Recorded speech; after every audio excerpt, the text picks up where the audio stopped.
Students देखिएगा, जब question आता है ना समांतर माध्य का, तो हमेशा सिंपल क्वेश्चन नहीं आता कि समांतर माध्य की गणना करो, ऐसा ही नहीं होता है। कुछ क्वेश्चन ऐसे भी होते हैं जब हमारे पास समांतर माध्य दिया होता है और समांतर माध्य देने के बाद पूछा जाता है कि अज्ञात पद की गणना करो या अज्ञात आवृत्ति की गणना करो, मतलब फ्रीक्वेंसी या फिर आइटम्स कोई ना कोई एक मिसिंग होगा, तो उस मिसिंग आइटम को कैलकुलेट करना होता है। नॉर्मल जो अब तक हमने क्वेश्चन किया है वो वैसा ही क्वेश्चन है, लेकिन इस क्वेश्चन में अंतर ये है कि जहाँ पहले हम समांतर माध्य की गणना करते थे, अब हमें समांतर माध्य से जो मिसिंग आइटम है, क्योंकि हमारे पास एक सीरीज़ होती है, उस सीरीज़ में सब कुछ दे रखा होगा, सीरीज़ का एक पद या एक फ्रीक्वेंसी गायब होगी, तब हमें जो गायब फ्रीक्वेंसी यानी कि जो मिसिंग फ्रीक्वेंसी, इसको हिंदी में बोलते हैं अज्ञात पद या अज्ञात मूल, उसको। और यहाँ पर ये जो अज्ञात पद होता है वो हमारा आवृत्ति भी हो सकता है और या फिर हमारे पद भी हो सकता है, यानी कि x भी हो सकता है, ये f भी हो सकता है, जो भी हो। फिलहाल हमें तो कैलकुलेट करना है, किस तरह से कैलकुलेट करेंगे वो समझना है। देखिए, चाहे हमारे पास कोई सा भी सीरीज हो, चाहे व्यक्तिगत सीरीज हो, ठीक है, चाहे व्यक्तिगत सीरीज हो या फिर खंडित सीरीज हो या फिर अखंडित सीरीज हो, जो भी हो, ठीक है, किसी भी में हमारे पास या तो पद एक गायब होगा या फिर कोई एक आवृत्ति गायब होगी और हमारे पास दिया होगा वो है x का मान, यानी कि माध्य का मूल्य दे रखा होगा, मध्य की वैल्यू दे रखी होगी, या आपसे पूछा गया कि x की गणना करो या फिर जो मिसिंग f है उसकी गणना करो। फिलहाल कैलकुलेट करेंगे। कैलकुलेशन करने के लिए ये नहीं कहा जाता कि किस विधि से करना है, विधि आपकी होगी, क्योंकि कैलकुलेशन करने की 3 बेसिक विधि है। एक है प्रत्यक्ष विधि, डायरेक्ट मेथड, एक है आपके पास कल्पित माध्य विधि यानी कि शॉर्टकट मेथड, और तीसरा है पद विचलन विधि। आप जिससे चाहे उससे कैलकुलेट कर सकते हैं, आपके ऊपर यहाँ पर कोई दबाव नहीं होता है कि लॉन्ग क्वेश्चन है, शॉर्ट है तो इस विधि से करना पड़े। विधि लिखी हुई हो तो अच्छी बात है, कोई बात नहीं, उसी से करिए, लेकिन अगर विधि ना हो तो जैसे आपको अच्छा लगता है वैसा करें। मैं आपको आज 2 क्वेश्चन बताऊंगा इसी तरह से अज्ञात। एक में आपको निकालना होगा x और एक को निकालना होगा f, मतलब एक जगह पदमूल्य निकालना होगा, एक जगह आवृत्ति निकालनी होगी, और दोनों को अलग अलग मेथड से बताऊँगा। ठीक है, शुरुआत करते हैं हम पहले से। जैसे कि मैंने बताया, क्योंकि स्टैटिक्स का पेपर होता है, वहाँ पर कैलकुलेशन बड़ी होती है। बेसिकली आजकल के हर एक एग्ज़ाम में कैलकुलेटर अलाउ होता है, केवल कैलकुलेटर, नॉर्मल वाला, डिजिटल वाला नहीं। तो वहाँ पर यूज़ कर सकते हैं। जैसे क्वेश्चन दे रखा है, निम्नांकित आवर्ती बंटन में, निम्नांकित आवर्ती बंटन में यदि समांतर माध्य 115.86 हो तो अज्ञात मूल्य की गणना कीजिए। मतलब अब यहाँ पर माध्य दे रखा है, माध्य का मूल्य दे रखा है हमारे पास 115.86, और हमसे पूछा गया है जो अज्ञात पद है, अज्ञात पद यानी कि 110, 112, 113, 117, 100, और यहाँ पर क्या आएगा वो पूछा गया है। क्योंकि यहाँ पर एक सीरीज़ भी नहीं दे रखा है 5 कि हम डायरेक्ट कैसे, ये वाला आंसर ये होगा जब हमारे पास पद में कोई भी समानता ना हो, कोई भी इक्वल गैप ना हो, हमारे पास फ्रीक्वेंसी गिवन हो। इसका मतलब ये कौन सी सीरीज़ है, ये हमारे पास दिया हुआ डिस्क्रीट सीरीज़। डिस्क्रीट सीरीज़ मतलब खंडित श्रेणी है, और खंडित श्रेणी में हमसे पूछा गया है भैया x की वैल्यू कितनी होगी। चलो x की वैल्यू निकालते हैं। सबसे पहले इसको नॉर्मल टेबल में कन्वर्ट कर लेंगे, जैसे कि हर बार हम टेबल बनाते हैं। मजदूरी जो दे रखा है x और ये मजदूरों की संख्या, फ्रीक्वेंसी, हम यहाँ पर यूज़ करेंगे प्रत्यक्ष विधि का, प्रत्यक्ष विधि। और प्रत्यक्ष विधि में फार्मूला होता है mean equal to summation fx upon summation f, ये होता है। ठीक है, सिंपल है, लेकिन थोड़ा कैलकुलेशन ध्यान में रखिएगा। कैलकुलेशन में अक्सर बच्चों को दिक्कत होती है, तो वहाँ पर दिक्कत आपके साथ नहीं होना चाहिए। और सबसे पहला है fx निकालेंगे, ये हो गया x, अगर ये f, दोनों को मल्टीप्लाई करेंगे तो हमें मिलेगा fx। मल्टीप्लाई कर दो। ठीक है, देखिए पद थोड़े बड़े हैं, और मैंने एक्चुअली में स्टैटिक्स जो है ग्रेजुएशन लेवल के ही क्वेश्चन लेने की कोशिश किया है ताकि आपको समझ में आए। क्योंकि नॉर्मल 11 में क्या होता है, सिंपल क्वेश्चन दे रखे होते हैं, सिंपल कैलकुलेशन होता है, सिंपल टेबल से होता है, लेकिन यहाँ पर नहीं होता है। यहाँ पर पद हमारे पास बड़े बड़े होते हैं, तो 110 और 25 के गुणा कर देंगे, 110 मल्टीप्लाई बाय 25, तो हमें मिलेगा यहाँ पर 2750। फिर हो गया 112 मल्टीप्लाई बाय 17, तो यहाँ मिल रहा है 1904, ये हो गया 1904।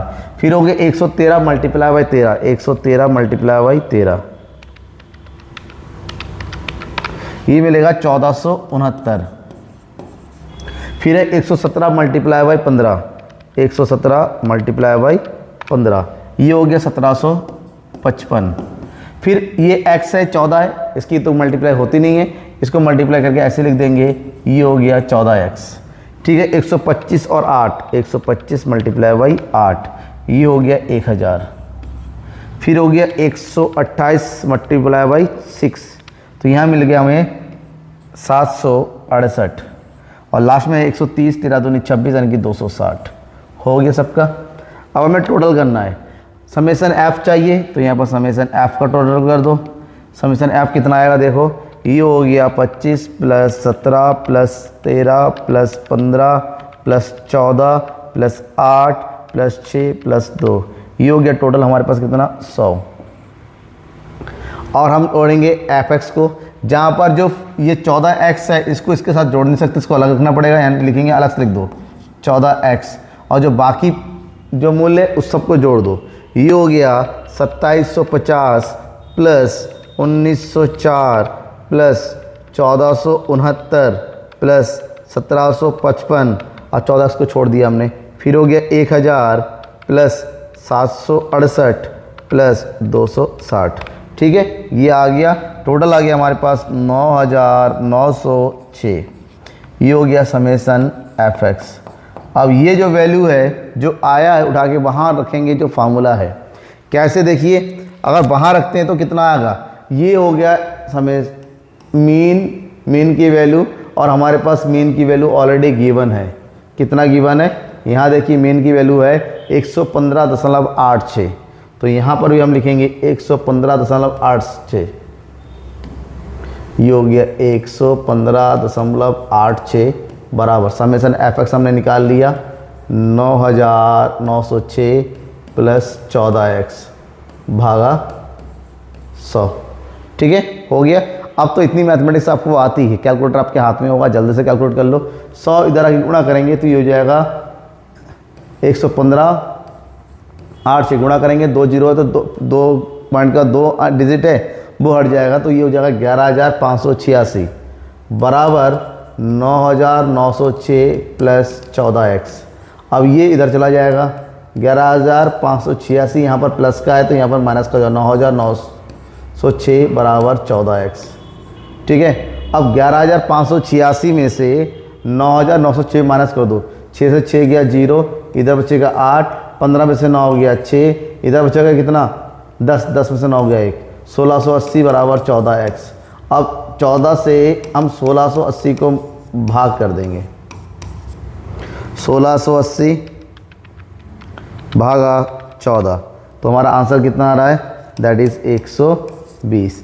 इसका मतलब होता है जो हमारा ये अज्ञात पद है x वो कितना होगा 120, तो यहाँ लिख दीजिए। अतः यहाँ अज्ञात पदमूल्य 120 होगा। ये हो गया हमारा सिंपल डायरेक्ट मेथड से सॉल्व करते हुए अज्ञात मूल्य की गणना। ठीक है, कोई भी डाउट होता है कमेंट बॉक्स में कमेंट करके बताइए। ठीक है, मेरे एक भी स्टूडेंट जो वॉच कर रहे हैं, इस टाइम देख रहे हैं, उसके मन में इस तरह के क्वेश्चन से रिलेटेड कोई भी डाउट नहीं होना चाहिए। अगर होता है तो वो डाउट कमेंट बॉक्स में आना चाहिए, ताकि मैं इसको देख सकूं और उसको आपको समझा सकूं कि क्या है क्या नहीं है। अगर क्वेश्चन कुछ इस तरह से होता है, क्योंकि ये तो मैंने डिस्क्रीट सीरीज का बताया था। अब अगर कंटिन्यूस सीरीज दे रखा है तो क्या करेंगे, कंटिन्यूस सीरीज का मतलब ये होता है अगर हमारे पास वर्गांतर श्रेणी दे रखा है, जैसे कि यहाँ दे रखा है। अब वर्गांतर श्रेणी में हमारे पास क्या पूछा गया है, यहाँ पर दिया हुआ है समांतर माध्य 28, यानी कि मीन हो गया 28, और हमसे कहा गया अज्ञात आवर्ती, यानी कि ये जो अज्ञात आवर्ती है इसकी गणना कीजिए।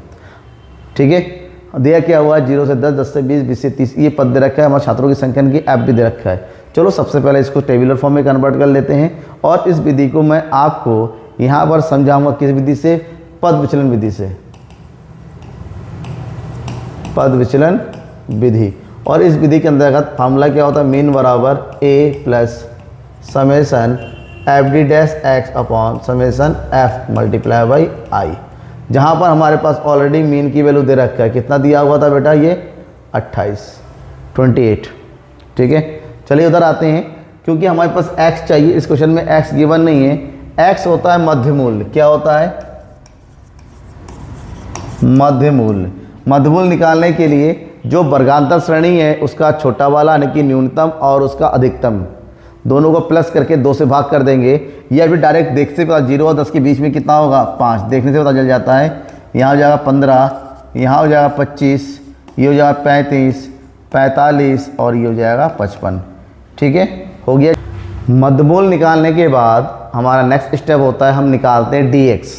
तो यहाँ dx का फार्मूला होता है dx इक्वल टू होता है x माइनस a, मतलब हमें सबसे पहले a लेना पड़ेगा। a का मतलब होता है कल्पित माध्य। जो भी हमारे पास x दे रखा है उसकी मध्य का एक मूल्य ले लेंगे। मध्य में 25 भी आ रहा है, 35 भी आ रहा है। नॉर्मली मैंने हर एक वीडियो में बताया है कि मध्य मूल्य में अगर 2 पद रहते हैं तो वहाँ पर जो छोटा वाला है उसको हम a मान लेते हैं, कि 25 को a ले लेंगे। तो यहाँ पर a इक्वल टू हो गया 25। तो 5 में से 25 को माइनस कर दो, 5 में से 25 गया बनेगा 20, यहाँ बचेगा माइनस का 10, 0, यहाँ बचेगा हमारा 10, 20 और ये हो गया 30। इतना होने के बाद नेक्स्ट स्टेप में आते हैं, हम निकालेंगे डी डैश एक्स, जिसका फार्मूला होता है dx अपॉन आई। आई का मतलब इंटरवल जो कि पद मूल्य का अंतर होता है। सभी पदों के बीच में हमारे पास सभी पद मतलब ग्रुप में समूह का अंतर होता है, वर्गांतर है 10। तो यहाँ पर आई भी कितना हो जाएगा 10। 20 से 10 को भाग कर देंगे तो ये जो माइनस को 2, माइनस का 1, 0, 1, 2, 3, जैसे इतना हो जाएगा। लास्ट स्टेप में आते हैं, हम निकालेंगे एफ डी एक्स। ये हमारे पास फ्रीक्वेंसी है एफ और इसकी गुणा हम डी डैश एक्स से करेंगे। तो कर दो 12 दूनी 24, माइनस का 24, 18 एकम 18 और 27 जीरो का 0, ए एकम ए और ये हो गया 17 दूनी 34 और 6 तिया 18। माइनस वाले अलग कर दो, प्लस वाले अलग कर दो। तो ये हो जाएगा हमारे पास 8 4 12, 3 और 1 4, माइनस का 42। ये हो जाएगा 8 4 12, 4 और 1 5, प्लस का प्लस माइनस माइनस, तो हमारे पास आ जाएगा हमारे पास 10। ये हो गया summation f d dash x equal to 10। अब हमें समेसन एफ भी चाहिए, इसको जोड़ेंगे। समेसन एफ बराबर सबको जोड़ेंगे, क्योंकि ये ए ऑलरेडी देखिए तो जोड़ नहीं सकता, इसको अलग से हम लिख देंगे ए। ठीक है, और यहाँ पर ये 10 बचा हुआ है तो ये हो जाएगा हमारे पास प्लस 10a। ठीक है, क्या हो जाएगा 10a। ठीक है, अब करेंगे यहाँ पर 8 2 10, 10 से 17, 17 से 24, 6 30 का सीपा हासिल 3 4 5 6 7 8। ये हो गया 80 प्लस a। चलिए ठीक है, जो भी है उधर रख दीजिए। हमारे पास पदमूल दे रखा है ऑलरेडी x बराबर कितना दे रखा था 28, यानी कि माध्य 28 दे रखा है। जो भी वैल्यू हमने निकाला वो इस फार्मूले में रखेंगे। फार्मूला ये था मीन बराबर a प्लस, तो यहाँ पर मीन की वैल्यू दे रखा है 28 बराबर a की वैल्यू हमने निकाला है 25 plus summation f d dash हमारे पास आ गया 10 प्लस a। समेसन एफ हमारे पास हो गया 80 प्लस a और ये मल्टीप्लाई बाई 10। सभी वैल्यूज आ गए, इसको सबसे पहले उधर लेके जाओ। तो 28 माइनस हो गया 25 बराबर इधर हो गया 10 से 10 की गुणा करेंगे 100 प्लस 10a बट्टे 80 प्लस a हो गया। अब इसको उठा के यहाँ कर देंगे, लेकिन पहले माइनस कर दो, कितना बचेगा 3 बराबर 100 प्लस 10a बट्टे 80 प्लस a। आपको क्या करना है, इतना हो गया। देखिए यहाँ पर 3 आ गया और 100 plus 10a upon 80 plus a आ गया। अब मैथमेटिक्स रूल ये कहता है कि किसी चीज़ को सॉल्व करने के इसको अपने साइड चेंज करना पड़ेगा। सॉरी, ये तो इरेजी हो गया। ये हो गया 80 को उधर लेके जाएंगे। अब यहाँ पर ये आ जाएगा, इसके साथ मल्टीप्लाई हो जाएगा, गुणा हो जाएगा।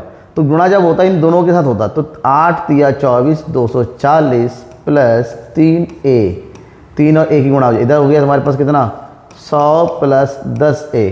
अब 10 उधर चला जाएगा तो 10a में से 3a को माइनस कर देंगे। इधर हो जाएगा 240 माइनस 100, यानी कि बचेगा यहाँ पर 7a बराबर 140।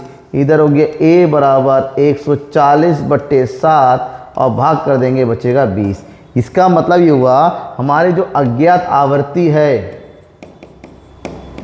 अज्ञात आवृत्ति वो कितना है 20 है। और यही हमारा आंसर। देखने में लग रहा था कि 80 प्लस a थोड़ा सा डिफरेंस 20 का ही आ रहा है, मे भी हो सकता था 20 का ही आ जाए और 20 का ही आ जाए, ठीक है ना। तो यहाँ तक कोई डाउट हो तो किसी प्रकार का ज़रूर बताइएगा। कोई भी मन में शक हो, सुबह है, कोई प्रॉब्लम है, तो उसको सॉल्व करने के लिए मैं हमेशा आपके साथ हूँ। तब तक की थैंक यू एंड बाय।